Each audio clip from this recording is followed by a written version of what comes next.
আমার খবর। এখনো বিধানসভা নির্বাচনের নির্ঘণ্ট ঘোষণা হয়নি। শাসক দল তৃণমূল কংগ্রেস প্রার্থী তালিকা ঘোষণা করেনি, অথচ বীরভূমের হাসন বিধানসভা কেন্দ্রে অনুব্রত মণ্ডল এবং মন্ত্রী চন্দ্রনাথ সিংহর অনুগামী জামশেদ আলী খানকে প্রার্থী চেয়ে পড়ল পোস্টারে লেখা সংখ্যালঘু প্রার্থী চাই, জানিয়ে বিতর্ক তুঙ্গে। এই হাসন বিধানসভা কেন্দ্রে তৃণমূলের বিধায়ক হচ্ছেন চিকিৎসক অশোক চট্টোপাধ্যায়। সেই জায়গায় তৃণমূল বীরভূম জেলা মুখপাত্র জামশেদ আলী খানকে প্রার্থী চেয়ে রাতের অন্ধকারে পড়ল পোস্টার।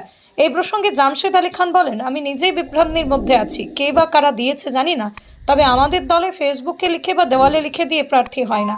জেলা নেতৃত্বের সঙ্গে আলোচনা করে মমতা বন্দ্যোপাধ্যায়, অভিষেক বন্দ্যোপাধ্যায় 294টি আসনে প্রার্থী ঠিক করেন। এবারও তাই হবে। এবার কেউ কাউকে ভালোবাসলে চায় সে প্রার্থী হোক। দেখুন, প্রথম কথা হচ্ছে যে দু একজনের সকালে ফোন পেলাম, তারপর আপনাদের কাছে শুনলাম। তো এটা নিয়ে আমি নিজেই খুব বিচলিত এবং অস্বস্তির মধ্যে পড়ে গেছি। কারণ তৃণমূল কংগ্রেস একটা সাংগঠনিক দল এবং খুব শৃঙ্খলাপরায়ণ দল।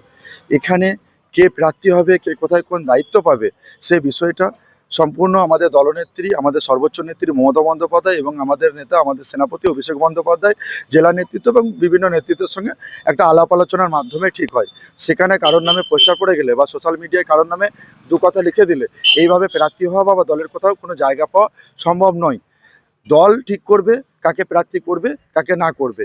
294টা আসনেই মমতা বন্দ্যোপাধ্যায় এবং অভিষেক বন্দ্যোপাধ্যায় যাদেরকে প্রার্থী করবেন, আমরা তৃণমূল কংগ্রেসের কর্মীরা তাদেরকে জেতানোর জন্য দিনরাত এক পরিশ্রম করে যাব, এ বিষয়ে কোনো সন্দেহ নেই।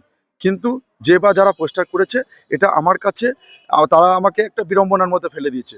কিন্তু একটা জিনিস হয় কি, যে কিছু জায়গায় হয়তো কিছু মানুষের ভালো লাগা বা ভালোবাসা থাকতে পারে, তাদেরকে আমি অনুরোধ করব, দাদা ভালোবাসা ভালো লাগা সবার থাকতেই পারে, সে ভালোবাসা আমাদের মধ্যেই সীমাবদ্ধ থাক। আমাদের কাছে দলের সিদ্ধান্ত এবং দলের নির্দেশই শিরোধার্য। না, খুব খারাপ নয়। জামশেদ আলী তৃণমূলের প্রার্থী ভালোই হবে এবং আমরা চাইছি সংখ্যালঘু মুখ যত প্রার্থী করবেও তারা খুব ভালোই হয় হোক। তারাপীঠের মধ্যে, হাসানের মধ্যে তারাপীঠ মহামায়া কালীর আমাদের মন্দির, মাকে পুজো করে আমরা নেমে পড়বো। একদম বাংলাদেশের দীপু দাস যা হয়েছিল এখানে তাই হবে, সেরকম ঘটিয়ে ছাড়বো। আমরা তো চিরকাল মার খাওয়ার জন্য হিন্দুরা জন্মায়নি, এই প্রথম সুযোগ আসছে।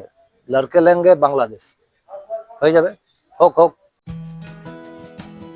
বাসন্তী দেবী গাঙ্গুলি ফাউন্ডেশনের বৃদ্ধাবাস সেবা করাটাই মূল উদ্দেশ্য আমাদের। তাই অশীতিপর বৃদ্ধাদের পরম যত্নে আগলে রাখছি আমরা। রয়েছে অন্ন, বস্ত্র এবং সুচিকিৎসার ব্যবস্থা। ঠিকানা Kalikapur colony, ward number 22, Bolpur. সাক্ষাৎ ও পরিদর্শনের সময় সকাল 10টা থেকে দুপুর 1টা পর্যন্ত। বিস্তারিত জানতে 7063472820 এই নম্বরে যোগাযোগ করুন। বোলপুরের ভুবনডাঙ্গায় নজরুল পথের পাশে তৈরি হচ্ছে অভিপ্সা অ্যাপার্টমেন্ট। বোলপুর স্টেশন থেকে মাত্র 5 মিনিটে, বোলপুর কলেজ, স্কুল, স্বাস্থ্যকেন্দ্র থেকে মাত্র 4 মিনিটে, বোলপুর বাস স্ট্যান্ড এবং বিশ্বভারতী থেকে মাত্র 2 মিনিটেই পৌঁছে যাবেন অভিপ্সা অ্যাপার্টমেন্টে। রয়েছে নানান উন্নত মানের সুযোগ সুবিধা।